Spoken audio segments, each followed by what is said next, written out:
Loro brendga geldim. Uka qorma. Men sana aytdim, reklama olishdan oldin vajlaringni solishtirib ko'raman. Arzon bo'lsa reklama etaman dedim. Qani, arzonmi yo'qmi xalq ko'rsin qani. Ichidan berasizlar. Bular ham yerda 250-300 ga sotib turibdi ekanmi? Ava. Bular ham masalan Lora kanallari 200 dan qo'yib beramiz tekis. 200 ming so'm. Zarar ko'rmaysanmi? Buncha arzon qo'yib. Sifatida gap o'zingiz baho beraverasizlar. Bozor bilan solishtirib ko'rishingizni tavsiya etaman. Bunga aytdi, eng arzoni, eng yaxshisi dedi. Qani ko'rali qani, yana qaysi vajing bor?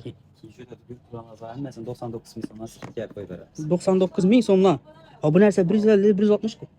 50% skidga bo'ladi bu narsalar. Toza ochiqlanamiz munosabati bilan hammasini skidga qo'yamiz 50%. Bizni xalqqa keladilar. Shuncha beraman deding? Hammasi 99 dan. Ina 99 ming so'm arzimaydi. Sifatini o'zingiz baho beraverasiz. Dahshat ekanligin gap bo'lishi mumkin emas.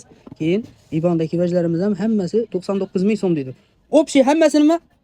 Hammasi 99 dan qo'yib beramiz. Ina sifatini o'zingiz baho bering kan, solishtirib ko'ring kan. Tarafimiz Oltin bozor bo'ladi. Ben tarafimiz Patinka bozor desa ham 12-87-magazin bo'ladi. O'zingiz yaxshi bilasiz bu yeri. Oltin bozor yan tarafdagi Patinka qator desa hamma biladi.